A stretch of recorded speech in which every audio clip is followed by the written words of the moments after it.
Good morning student. आज हम कक्षा 9 के साखिया और सबद पढ़ने जा रहे हैं।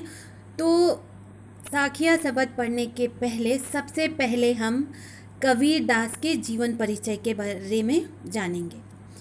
कबीर के जन्म और मृत्यु के बारे में अनेक किंवदंतियाँ प्रचलित हैं। कहा जाता है कि सन 1398 में काशी में उनका जन्म हुआ और सन 1518 के आसपास मगहर में देहांत। कबीर ने विधिवत शिक्षा नहीं पाई थी, परंतु सत्संग, पर्यटन तथा अनुभव से उन्होंने ज्ञान प्राप्त किया था। भक्तिकालीन निर्गुण संत परंपरा के प्रमुख कवि कबीर की रचनाएं मुख्यतः कबीर ग्रंथावली में संग्रहित है, किंतु कबीर पंथ में उनकी रचनाओं का संग्रह बीजक ही प्रमाणित माना जाता है। कुछ रचनाएं गुरु ग्रंथ साहब में भी संकलित है। कबीर अत्यंत उदार, निर्भय तथा सद्गृहस्थ संत थे। राम और रहीम की एकता में विश्वास रखने वाले कबीर ने ईश्वर के नाम पर चलने वाले हर तरह के पाखंड, भेदभाव और कर्मकांड का खंडन किया। उन्होंने अपने काव्य में धार्मिक और सामाजिक भेदभाव से मुक्त मनुष्य की कल्पना की। ईश्वर प्रेम, ज्ञान तथा वैराग्य, गुरु भक्ति, सत्संग और साधु महिमा के साथ आत्मबोध और जगत बोध की अभिव्यक्ति उनके काव्य में हुई है। कबीर की भाषा की सहजता ही उनकी काव्यात्मकता की शक्ति है। जनभाषा के निकट होने के कारण उनकी काव्य भाषा में दार्शनिक चिंतन को सरल ढंग से व्यक्त करने की शक्ति है।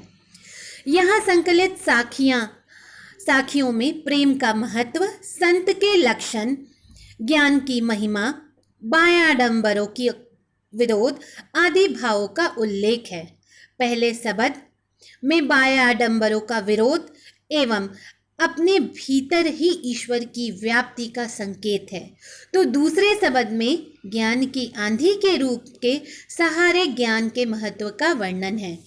कबीर कहते हैं कि ज्ञान की सहायता से मनुष्य अपनी दुर्बलताओं से मुक्त होता है। साखियां। मान सरोवर सुबग जल हंसा, केली कराही, मुक्ता फल मुक्ता चुगे, अब उड़े अनंत न जाही। जिस तरह से मान सरोवर में हंस खेलते हैं और मोती चुगते हैं और वहाँ के सुख को छोड़कर कहीं नहीं जाते, उसी तरह मनुष्य जीवन के मोह जाल में फंस जाता है और हमेशा इसी दुनिया में रहना चाहता है। कोई भी मनुष्य अपनी मृत्यु नहीं चाहता है, वह इस संसार के मोह माया जाल में ही फंसा रहना चाहता है। प्रेमी ढूंढत मैं फिरो, प्रेमी मिले न कोई, प्रेमी को प्रेमी मिले, सब विष अमृत होई। प्रेमी को ढूंढने से भी पाना मुश्किल होता है। यहाँ पर प्रेमी का मतलब ईश्वर से है, जिसे प्रेमी रूप भक्त सच्चे मन से ढूंढने की कोशिश करता है।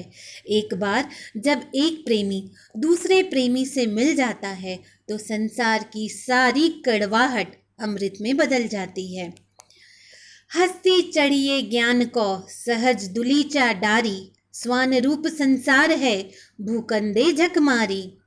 ज्ञान या ज्ञानी अगर हाथी चढ़कर भी आपके पास आता है तो उसके लिए गलीचा बिछाना चाहिए। हाथी चढ़कर आने का मतलब है आपके पहुंच से दूर होना।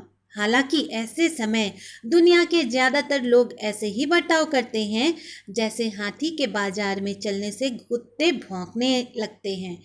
कुत्ते उसका कुछ बिगाड़ नहीं सकते, वह सिर्फ अपना समय बर्बाद करते हैं। आप अपना समय बर्बाद मत कीजिए, बल्कि उससे जितना हो सके ज्ञान लेने की कोशिश कीजिए। पखापखी के कारणे सब जग रहा भुलान, निरपख होई के हरि भजय, सोई संत सुजान। एक विचार या दूसरे विचार या धर्म का पक्ष लेने के चक्कर में दुनिया भूल भुलैया में पड़ी रहती है। जो निष्पक्ष होकर ईश्वर की पूजा करते हैं वही से ही ज्ञान पाता है। हिंदू मोया राम कही मुसलमान खुदाई, कहे कबीर सो जीवता जे दूहों के निकटी जाई। हिंदू मुझे राम कहते हैं और मुसलमान खुदा कहते हैं। सही मायने में वही जीता है जो इन दोनों से परे मुझे ईश्वर समझता है, क्योंकि ईश्वर एक है और विभिन्न धर्मों की परिभाषा व्यर्थ है। काबा फिरे काशी भया, राम ही भया रहीम, मोट चून मैदा भया, रहा कबीरा जीम। काबा ही बदलकर काशी हो जाती है और राम ही रहीम होते हैं। यह वैसे ही होता है जैसे आटा को पीसने से मैदा बन जाता है, जबकि दोनों गेहूं के ही रूप हैं। इसलिए चाहे आप काशी जाएं या काबा जाएं, राम की पूजा करें या अल्लाह की इबादत करें, हर हालत में आप भगवान के ही करीब आएंगे। ऊंचे कुल का जन्मिया जे करनी ऊंच न होई, सुबरन कलश सुरा भरा, साधु निंदा सोई। सिर्फ ऊंची जाति या ऊंचे कुल में जन्म लेने से कुछ नहीं होता है। आपके कर्म अधिक मायने रखते हैं। आपके कर्मों से ही आपकी पहचान बनती है। या वैसे ही है जैसे यदि सोने के बर्तन में मदिरा रखी जाए तो इससे सोने के गुण फीके पड़ जाते हैं।